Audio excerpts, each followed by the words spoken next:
and good evening. This is TV7 Israel News broadcasting to you from Jerusalem. And in today's top stories, Israeli Prime Minister Benjamin Netanyahu, in a meeting with Ukrainian President Petro Poroshenko, emphasized the importance of battling the force of militant Islam, which threatens those that seek to seize the future.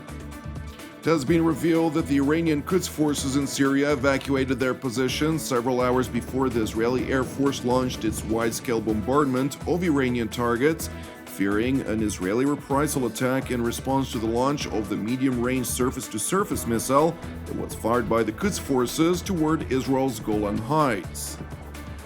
The Defense Ministry, in cooperation with the Israel Aerospace Industries and the U.S. Department of Defense Missile Defense Agency, announced this morning the successful test of the Advanced Arrow 3 weapon system, which is capable of intercepting long-range ballistic missiles with the capacity of carrying nuclear payloads.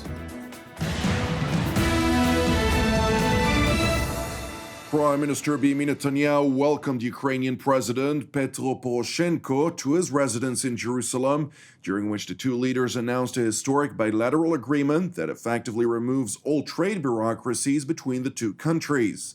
In a joint press conference ahead of the signing ceremony of the Free Trade Agreement, Netanyahu underlined the significance of the 1,500-page deal that is merely a first step in bolstering cooperation between Kiev and Jerusalem. Today we're going to do something that will make it grow even bigger. We're about to sign a free trade agreement. We've worked on this for many years. The bureaucracies have had all the opportunities to prevent this from happening. We overcame it. The Ukrainian president, on his part, thanked Prime Minister Benjamin Netanyahu for Israel's staunch support of Ukraine's defensive and economic needs, and echoed the Israeli leader's statement by hailing the new free trade agreement as a foundation for future cooperation between the two countries. We learn how to defend our country from Israel and to make a strong army, and we learn how to make a prosperity for our people, making strong economy from Israel. And I think this is a very successful lesson. This is a historic day in the relation between Israel and Ukraine, and a historic day because of the absolutely remove all the barrier in our economic ties. And I want to congratulate you and thank you for this effective cooperation. Thank you. Thank you. Meanwhile, Prime Minister Benjamin Netanyahu also took the opportunity to emphasize the importance of battling the force of militant Islam, which threatens those that seek to seize the future. And as we seize the future, we must also work to advance first innovation, technology, industry, that's the future, but also to work against the forces that wish to drag us into the past, because we're part of the same civilization. And this civilization values freedom, liberty, and it values peace. And it's under attack today, most notably by the forces of militant Islam.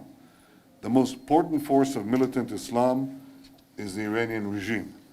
It's devouring one nation after the other, Syria, Yemen, Lebanon, Iraq, and it's killing civilians around the world.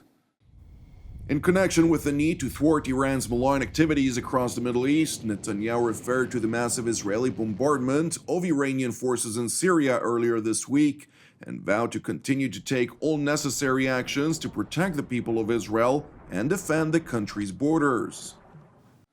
Yesterday, the Iranian regime launched a missile from Syria targeting civilians in Israel. We responded to this unacceptable act of aggression by striking Iranian targets in Syria. Israel will continue to block Iran's efforts to use Syria, Lebanon, and Gaza as forward bases for attacking Israel for the express purpose which they openly declare, destroying Israel. No country should stand aside while its destruction is being planned or advanced. And Israel exercises its basic right of self-defense and preemptive self-defense, a right that exists for every nation. We will continue to take all the necessary actions to protect our people and defend our borders, and will continue to respond with force to anyone that tries to harm us. Earlier in the day, Prime Minister Benjamin Netanyahu attended a dedication ceremony for Israel's new international airport, which is located in the country's southwestern Negev desert, some 19 kilometers north of Israel's most southern city of Eilat. During his dedication speech, Netanyahu declared the newly inaugurated airport to be a clear metaphor to the fulfillment of the Zionist dream to plant roots on the homeland soil while elevating on wings of success. לפני רגע קט, כאן מעבר לפינה, נתנו עץ באדמת המדבר, וכעת אנחנו נושאים מבטנו מעלה לשמי הערבה. החזון הציוני מתגשם כאן מן המסד עד הטפחות. נעיצת שורש בקרקע המולדת, ובד בבד נסיקה לפסגת ההצלחה על כנפי מעוף גדול. היום השלמנו מפעל לאומי. שנים של עבודה, השקעה כבירה. שדה התעופה רמון ישמש את הדור הזה ואת הדורות הבאים. אנחנו נוטעים, אנחנו בונים, אנחנו מפתחים את מדינת ישראל למען ילדינו, נכדינו, נינינו. The airport, which is situated close to Israel's eastern border with Jordan, prompted the Prime Minister to reiterate the importance of assuring effective border security. To realize the imperative defensive necessity, Netanyahu referred to a multi-barrier fence that is being constructed along all of Israel's borders after proving effective against illegal infiltration by migrants from Israel's southwestern frontier with Egypt. הגדר שהקמנו בגבול מצרים לאורך למעלה מ-200 קילומטר בלמה כליל את המסתננים מסיני. הגדר המזרחית בערבה היא כאן מאחורינו, כולל סביב שדה התעופה, תיתן לנו בשילוב אמצעים נוספים מעטפת הגנה מפני איומי הטרור של האסלאם הקיצוני. אנחנו נשלים את הגדר לאורך כל הגבול המזרחי שלנו. בעצם נקיף את מדינת ישראל בגדרות ההגנה. Now, with regard to the tense situation on Israel's northern frontier with Syria, it has been revealed that the Iranian Quds Forces in Israel's war-torn neighbor evacuated their position several hours before the Israeli Air Force launched its wide-scale bombardment of Iranian targets. An Israeli intelligence source told TV7 that a conclusion emerged following this revelation that the Islamic Republic's Revolutionary Guards feared an Israeli reprisal attack in response to the launch of the medium-range surface-to-surface missile that was fired by the Quds Forces from Syria towards Israel's northern Golan Heights. Furthermore, the source explained that Tehran sought to evaluate the Israeli response to its offensive measures and to prepare its future endeavors accordingly, in line with its malign aspirations vis-à-vis the Jewish state.